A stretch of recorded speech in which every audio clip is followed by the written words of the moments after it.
Hello student, मैं engineer SK गिरी और आज के क्लास में हम लोग इलेक्ट्रिक चार्ज का लेक्चर नंबर 5 पढ़ने जा रहे हैं, जिसमें हम लोग पढ़ेंगे प्रॉपर्टी ऑफ चार्जेस के बारे में। क्लियर? तो जो स्टूडेंट इसके पिछले वाले वीडियो नहीं देख पाए हैं, lecture number 1, lecture number 2, lecture number 3 and lecture number 4, electric charge के 4 लेक्चर पहले उसको आप देखेंगे, तब आप इस लेक्चर को देखिए। क्लियर?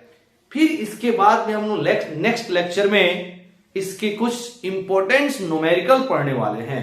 क्लियर? तो चलिए स्टार्ट करते हैं प्रॉपर्टी ऑफ चार्जेस, यानी कि आवेशों के कौन कौन से गुण हैं, इसके बारे में आज हम लोग स्टडी करने जा रहे हैं। क्लियर? तो चलिए पहला प्रॉपर्टी हम लोग पढ़ते हैं। फर्स्ट प्रॉपर्टी, इलेक्ट्रिक चार्ज जो होता है वह 2 तरह के होते हैं, पॉजिटिव चार्ज और नेगेटिव चार्ज। ऐसे तो ये टाइप ऑफ चार्जेस में आते हैं, लेकिन फिर भी इसको हमने प्रॉपर्टी ऑफ चार्ज के लिए रखा है। तो इसी के अंतर्गत हम लोग इसमें लिखेंगे there are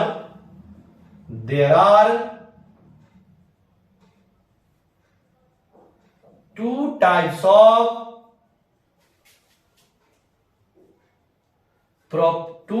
of electric charge. There are 2 types of electric charge. First one is positive charge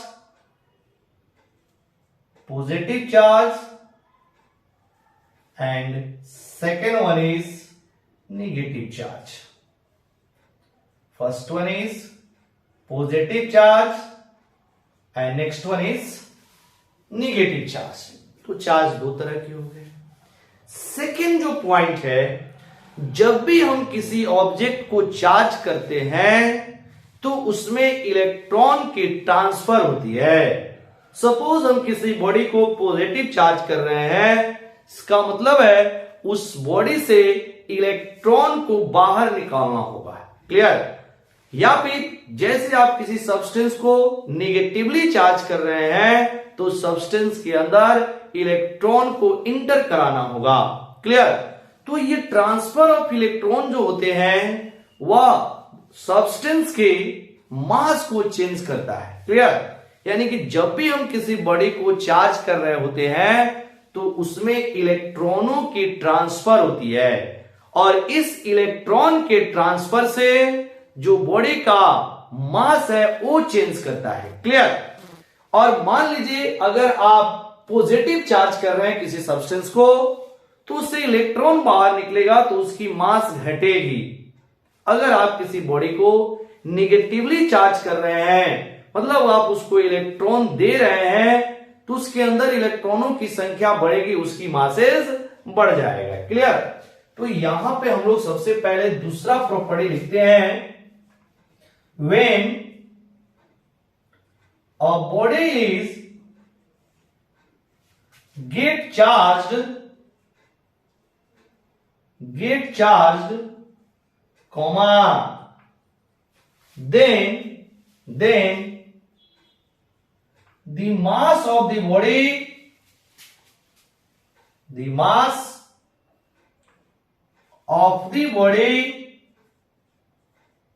changes,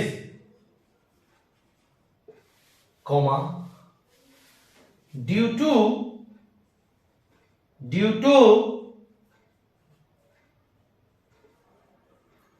transfer of electron. When a body is get charges, then the mass of the body changes due to transfer of electron. जब भी हम किसी object को charge कर रहे होते हैं तो उसकी मासेस चेंज करता है due to transfer of electron. Clear? अब मान लीजिए आप किसी बॉडी को पॉजिटिव चार्ज कर रहे होते हैं तो उससे इलेक्ट्रॉन बाहर निकलेगा।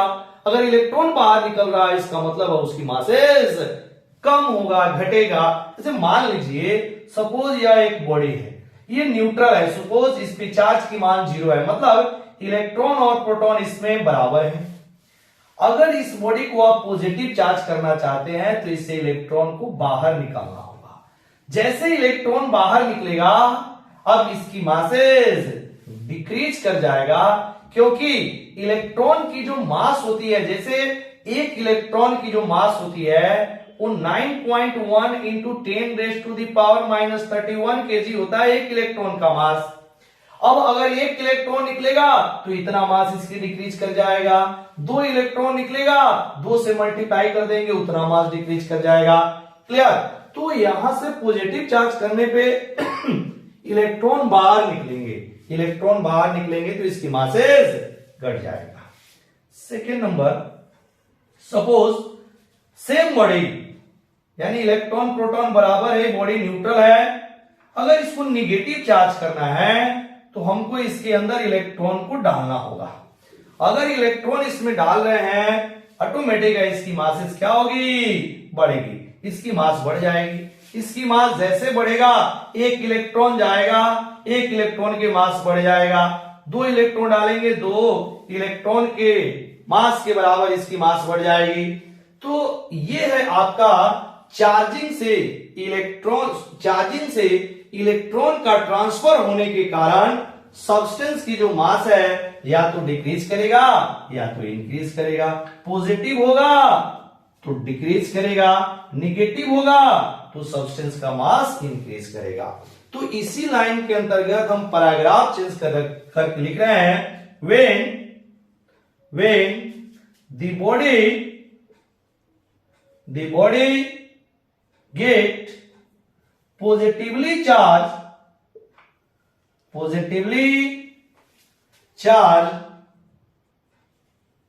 then its masses becomes decreases while the body get negatively charged, then its mass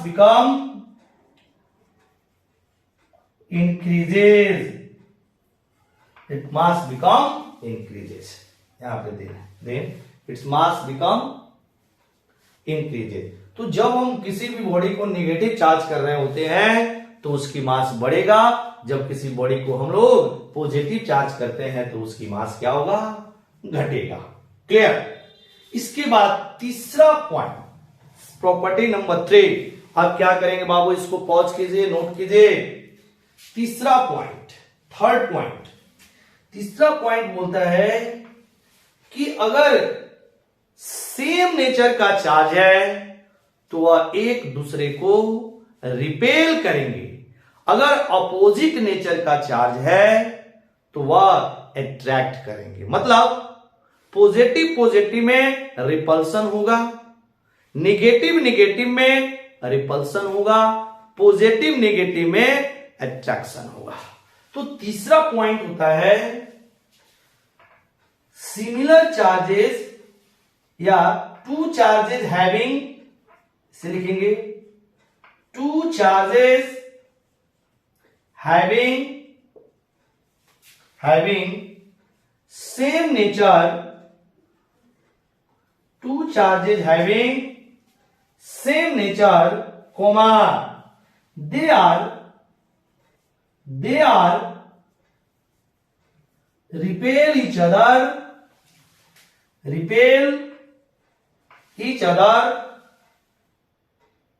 but both charges having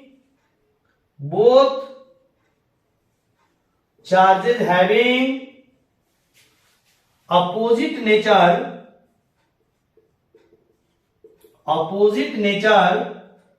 comma then they are attract each other, attract each other. मतलब अगर सेम नेचर के दो charge हैं, same nature के, जैसे positive positive या फिर negative negative, अगर सेम नेचर के हैं तो वह एक दूसरे को रिपेल करेंगे, और अपोजिट नेचर के हैं तो वह एक दूसरे को अट्रैक्ट करेंगे, एक दूसरे को अट्रैक्ट करेंगे अपोजिट नेचर वाले, और सेम नेचर वाले एक दूसरे को रिपेल करेंगे। क्लियर? यानी कि पॉजिटिव पॉजिटिव रहेगा, रिपेल करेंगे, निगेटिव निगेटिव रहेगा, रिपेल करेंगे, निगेटिव पॉजिटिव रहेगा, एक दूसरे को अट्रैक्ट करेंगे। तो ये था आपका तीसरा पॉइंट। तो तीसरे पॉइंट को अगर हम लोग ऐसे देखें, तीसरे पॉइंट को मान लीजिए आपका एक चार्ज Q1 है और दूसरा चार्ज Q2 है। Suppose Q1 is positive, Q2 is positive, तो इनके बीच में रिपल्सन लगेगा। Q1 Q2 को अपने से दूर भगाने की कोशिश करेंगे, एक दूसरे को रिपेल करेंगे। या फिर अगर निगेटिव निगेटिव है, यानी Q1 is negative, Q2 is negative, तब भी इस केस में दोनों को रिपल्सन होगा, दोनों में रिपल्सन होगा। मान लीजिए आपका Q1 पॉजिटिव है, Q2 निगेटिव है, इस केस में ये दोनों एक दूसरे को अट्रैक्ट करेंगे। या फिर Q1 निगेटिव है, Q2 पॉजिटिव है, इस केस में भी दोनों एक दूसरे को अट्रैक्ट करेंगे। क्लियर? यानी कि same nature repel each other, opposite nature attract each other. Clear? तो ये था हम लोग का प्रॉपर्टी नंबर 3। प्रॉपर्टी नंबर 4, चौथा प्रॉपर्टी बोलता है, property number 4, additive nature of charge. Additive nature of charge या charges. Additive nature of charges का मतलब क्या है, यहां पे हम लोग समझते हैं। इस चार्ज जो होता है वह स्केलर क्वांटिटी है। हमने इंपॉर्टेंट पॉइंट में आपको लिखा रखा है कि charge is a scalar quantity. अगर चार्ज स्केलर क्वांटिटी है तो मान लीजिए हमारे पास बहुत सारे चार्जेज है, एक सिस्टम है जिसके अंदर बहुत सारे चार्जेज हैं, Q1, Q2, Q3। हो सकता है कुछ पॉजिटिव होंगे, हो सकता है कुछ निगेटिव होंगे, या हो सकता है सब पॉजिटिव होंगे, या हो सकता है सब निगेटिव होंगे। यही केस बनता है।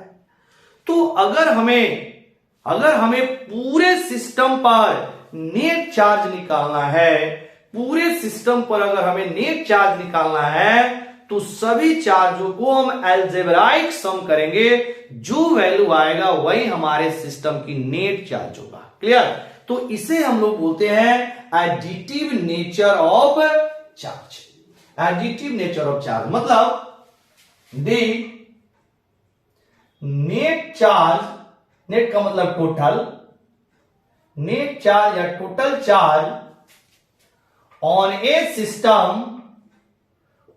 system is equal to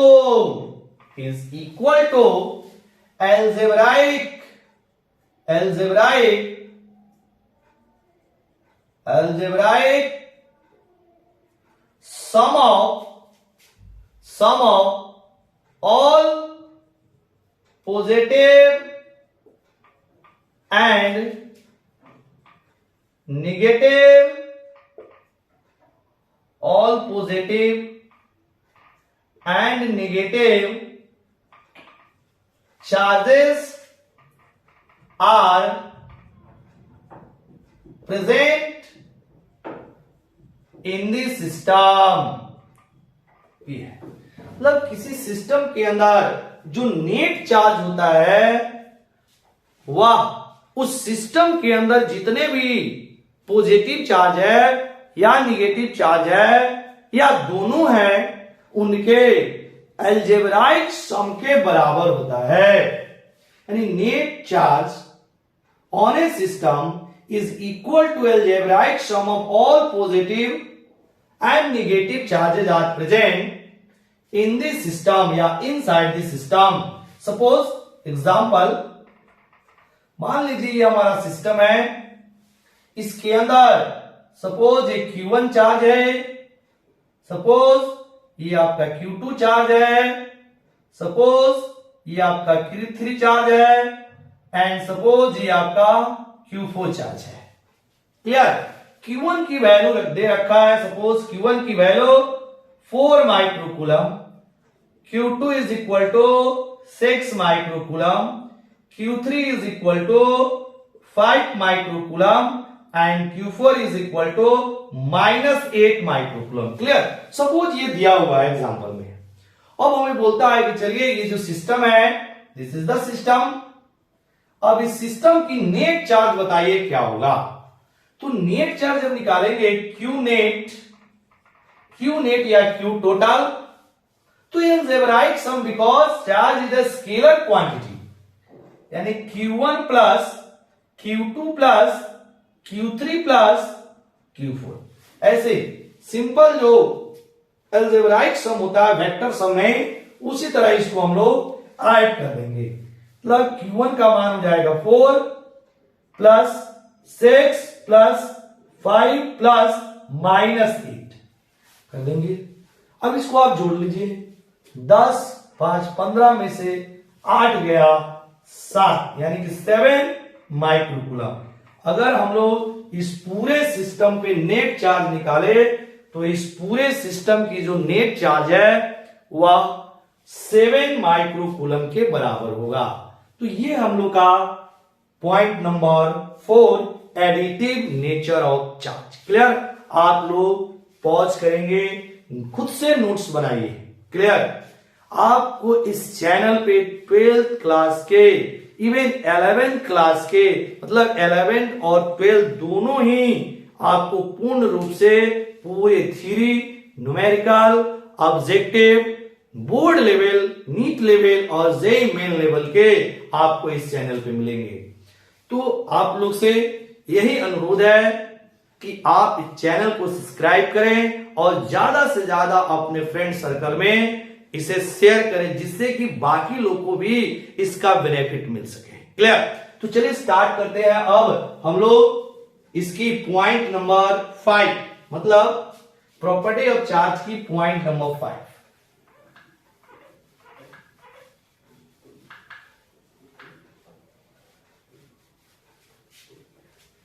point number 5.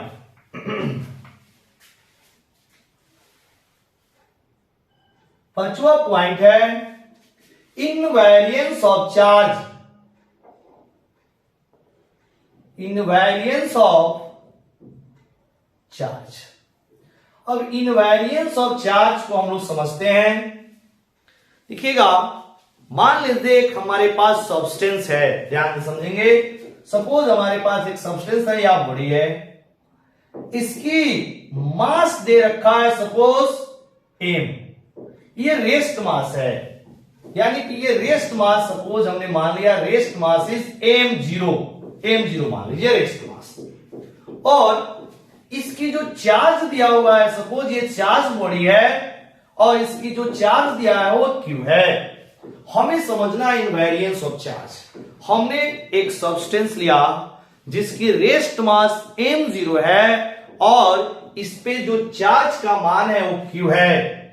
ये बॉडी सपोज अभी रेस्ट में है, ये अभी रेस्ट में है, दैट मींस इसकी जो स्पीड है वो 0 है. ठीक है? हमने सेम सब्सटेंस को v स्पीड से थ्रो कर दिया, यानी कि जो ये सब्सटेंस है अब ये मोशन में हो गया, जिसकी स्पीड मान लीजिए v है. सपोज सेम ऑब्जेक्ट अब ये रेस्ट से मोशन में आ गए और इसकी स्पीड जो है वह मान लिया v है. इसकी स्पीड हमने मान लिया v है. अब ये रेस्ट में है, यानी कि स्पीड 0 है. इसकी रेस्ट मास सपोज m0 है और चार्ज का मान q है. अब यह बॉडी मोशन में आ गया और इसकी स्पीड हो गई। तो इस दोनों फिजिकल क्वांटिटी मास और चार्ज, दोनों फिजिकल क्वांटिटी में जो मास है वह चेंज कर जाएगा, बट चार्ज जो है वह चेंज नहीं करेगा। इसका मतलब क्या है, किसी भी सब्सटेंस की जो मास होती है वह स्पीड पर डिपेंड करता है, बट किसी सब्सटेंस की जो चार्ज होती है वह स्पीड पर डिपेंड नहीं करता है। मतलब अगर इस सब्सटेंस की काइनेटिक मास निकाले, अगर इस सब्सटेंस की काइनेटिक मास निकाले, kinetic mass of this substance अगर इसको हम m माने, तो this is equal to m0 divided by 1 minus B square by C square का अंडर रूट। मतलब इसकी काइनेटिक मास, और मतलब इस काइनेटिक मास का मतलब होता है जब ऑब्जेक्ट मोशन में हो। काइनेटिक मास का मतलब होता है जब ऑब्जेक्ट मोशन में हो, उस समय की जो मास है, अगर उस समय की हम लोग मास निकाले तो इसके लिए फॉर्मूला बनता है m0 divided by root under 1 minus B square by C square, जहां m0 हमने लिख दिया है क्या है, rest mass of the body, b है इस बॉडी की स्पीड, और c के बारे में हम लोग जानते हैं ये क्या होता है, speed of light in vacuum, speed of light in vacuum, और इसकी value near approx to 3 into 10⁸ metre पर सेकेंड के बराबर होता है। मतलब जो बॉडी का मास होता है वो स्पीड पर डिपेंड करता है, वेलोसिटी पे डिपेंड करता है, बट चार्ज जो होता है रेस्ट में अगर Q है तो वह अगर मोशन में भी आ जाए तो चार्ज की जो वैल्यू है वह चेंज नहीं करता है, चार्ज अभी भी Q ही रहेगा, रेस्ट में हो या मोशन में हो, चार्ज की जो वैल्यू है वो स्पीड पर डिपेंड नहीं करता है किसी भी सब्सटेंस को। इसे बोलते हैं इनवेरिएंस ऑफ चार्ज। मतलब इसको अगर लिखना हो तो हम लोग कैसे लिखेंगे, चलिए यहां पे लिख रहे हैं, आप लोग क्या करेंगे, सारी चीजों को पॉज करके नोट करते रहेंगे। अब इनवेरिएंस ऑफ चार्ज जब हमें लिखना है, इनवेरिएंस ऑफ चार्ज, तो हम लोग लिखेंगे they charge on a body does not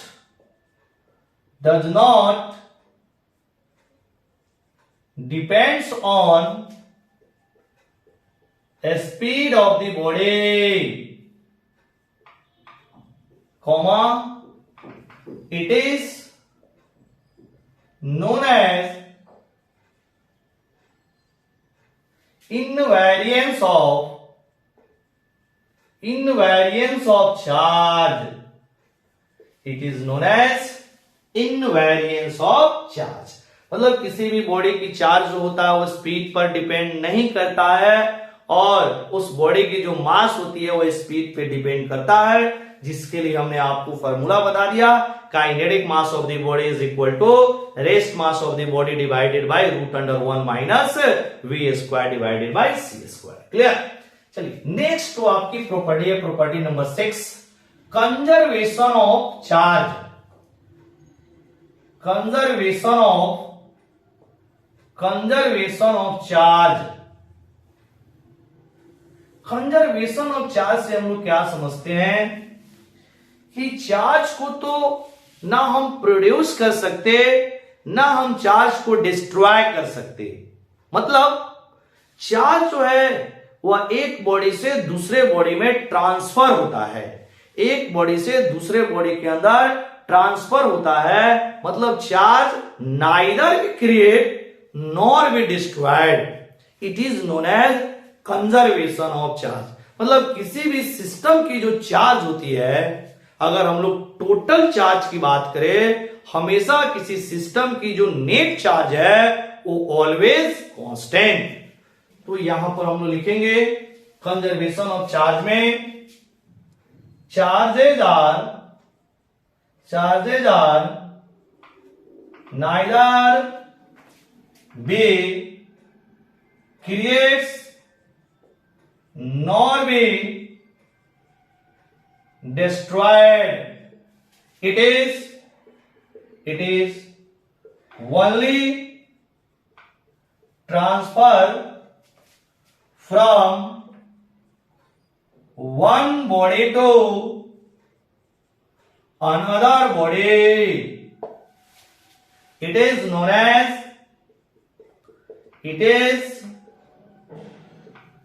as conservation of charge. It is known as conservation of charge. In other words,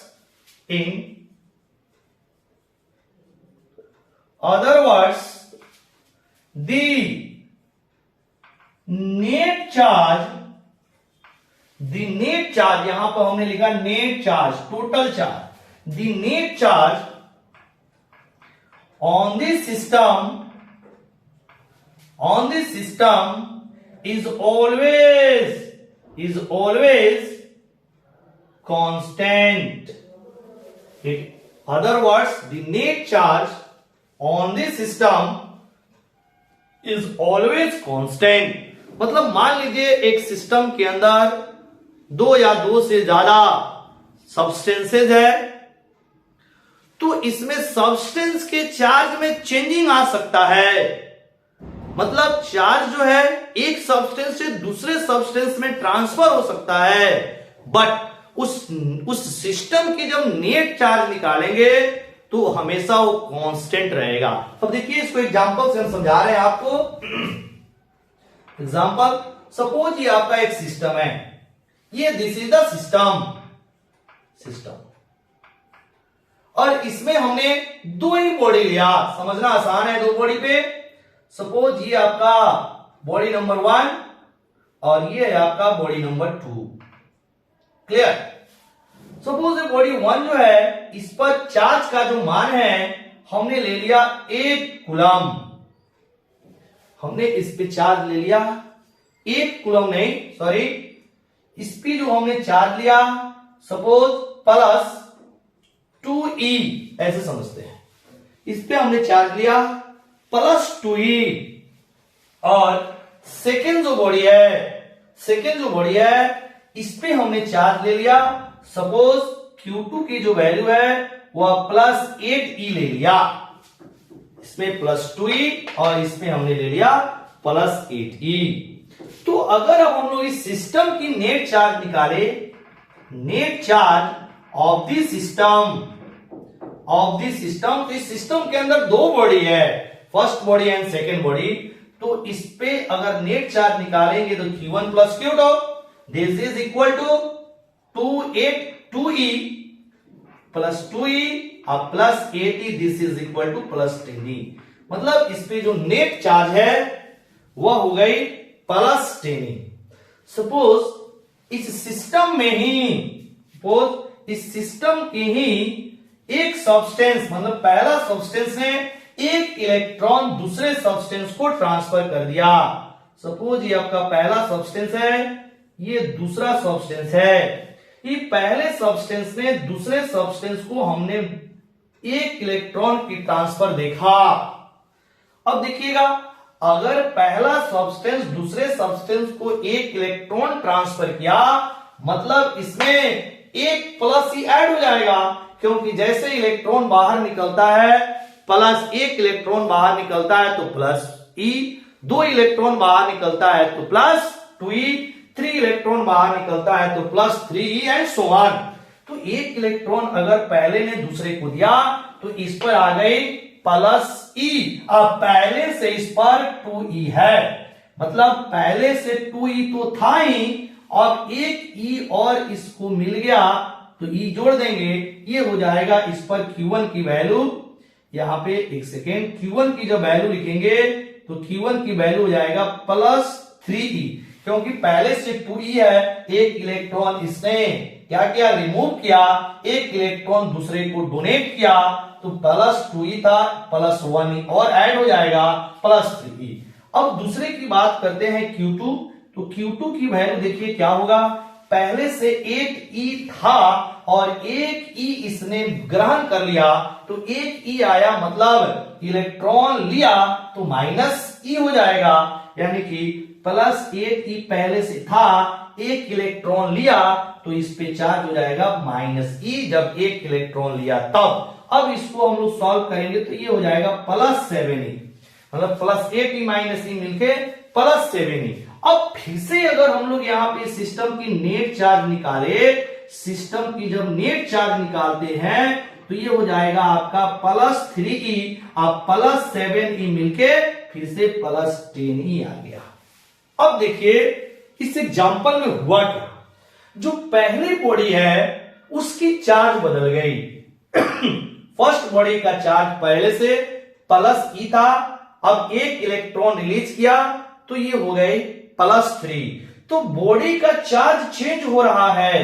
first body का भी चार्ज चेंज हुआ, सेकेंड बॉडी का भी चार्ज चेंज हुआ, पहले था प्लस 8e, अब हो गई प्लस 7e, तो बॉडी का चार्ज चेंज हो गया, मतलब बॉडी ने अपने चार्ज को चेंज कर दिया। लेकिन सिस्टम की जो चार्ज है, सिस्टम की जो नेट चार्ज है वो पहले भी 10 था, अभी भी 10 है, मतलब net charge on this system never be change, यानी कि हमेशा किसी सिस्टम की जो कुल चार्ज होता है, नेट चार्ज होता है, वह हमेशा कांस्टेंट होता है। इसी को बोलते हैं कंजर्वेशन ऑफ चार्ज। बॉडी का चार्ज चेंज हो जाएगा, मतलब एक बॉडी से चार्ज दूसरे बॉडी में ट्रांसफर हो जाएगा, लेकिन अगर हम लोग सिस्टम की नेट चार्ज निकाले तो वो हमेशा कांस्टेंट रहेगा। इसी को बोलते हैं conservation of charge.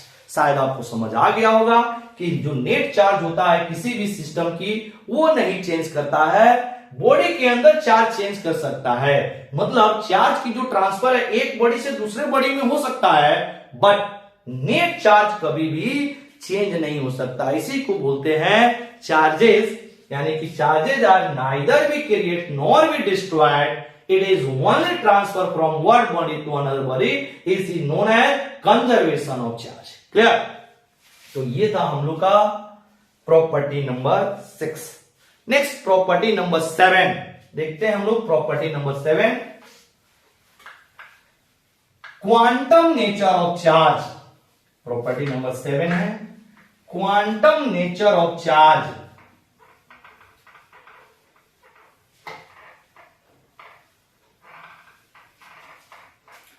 Seven number है, number 7,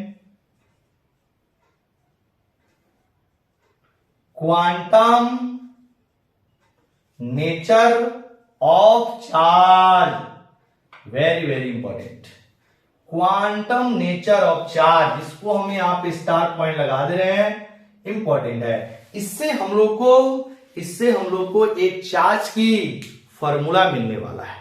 quantum nature of charge को हम लोग समझते हैं जरा। सपोज हमारे पास एक बॉडी है जो कि शुरू में न्यूट्रल है, शुरू में न्यूट्रल है, मतलब चार्ज की मान 0 है, इलेक्ट्रॉन और प्रोटॉन आपस में बराबर हैं।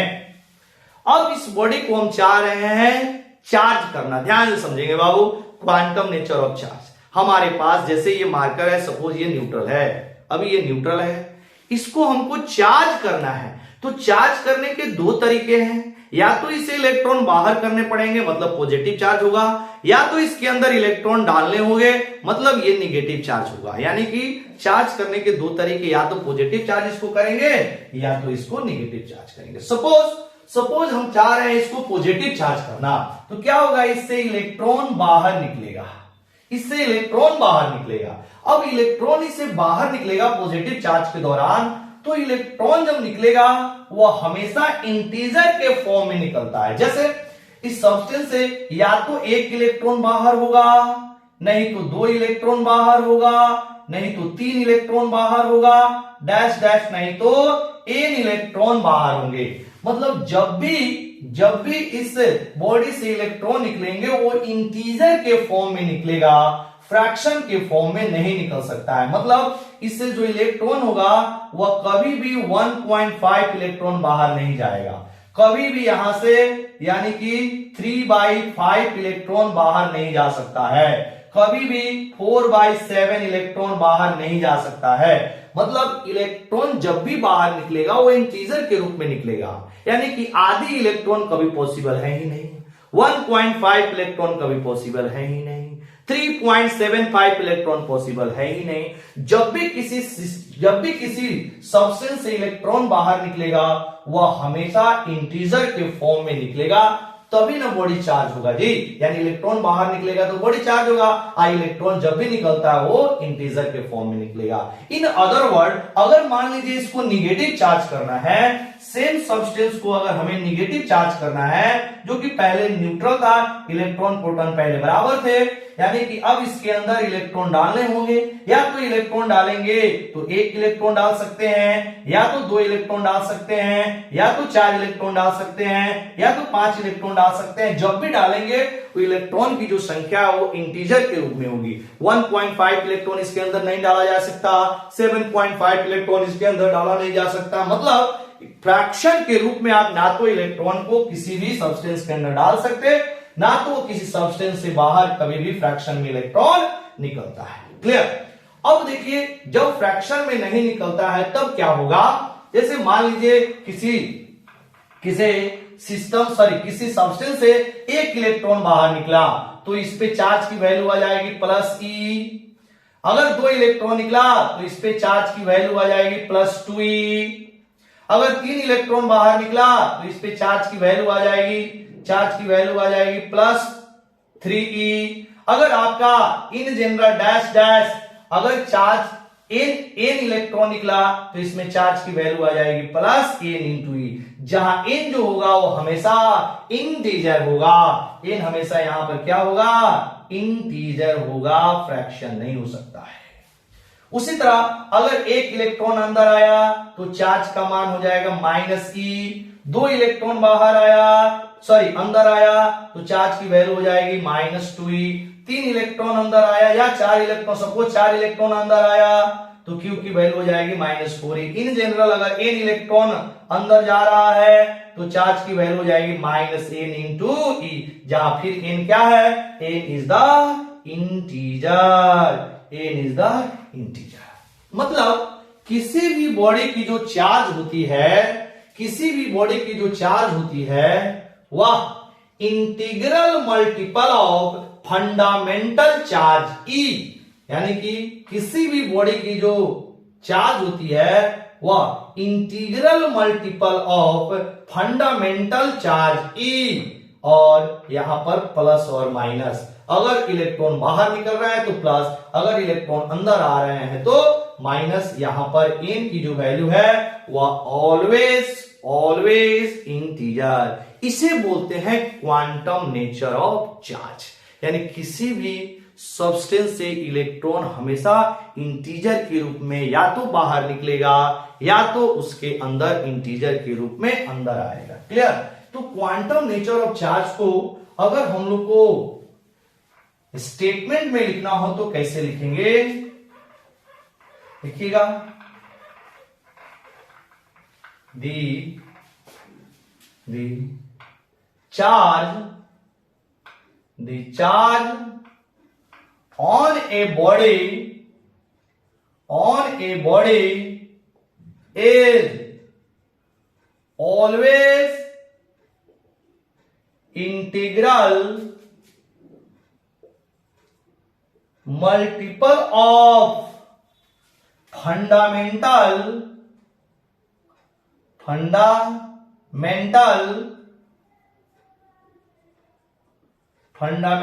charge E. Full stop. It is known as quantum nature of charge. Quantum nature of charge. मतलब यहां से किसी भी बॉडी की जो चार्ज है Q is equal to plus minus fundamental charge E। अब यहां पे आप लिख सकते हैं वेयर इन क्या है 1 2 3 4 5 ऑल इंटीजर वैल्यूज। मतलब n की जो वैल्यू है वह कभी भी 3/2 नहीं हो सकता है।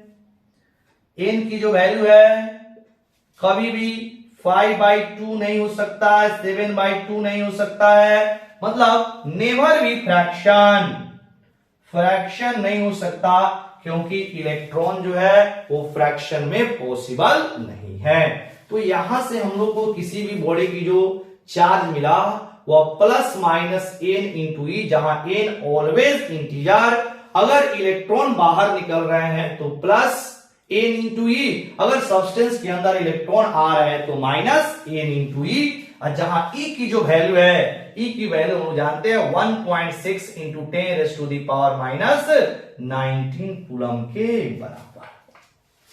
तो इसे हम लोग बोलते हैं quantum nature of charge. Clear? तो ये थे आपके seven properties of electric charge. Clear? अब हम लोग नेक्स्ट वीडियो में इस पे आधारित कुछ इंपॉर्टेंट न्यूमेरिकल्स है जिसको हम लोग देखेंगे। मतलब आपकी जो नेक्स्ट वीडियो है वह न्यूमेरिकल का क्लास है। अगर उसको समझना है तो शुरू से lecture number 1, lecture number 2, 3, 4 and 5 सबको एक बार रिवाइज करेंगे, ताकि आपको लेक्चर नंबर 6 अच्छे से समझ में आए। क्लियर? तब तक के लिए आप लोग अच्छे से पढ़ते रहिए। Very very thank you.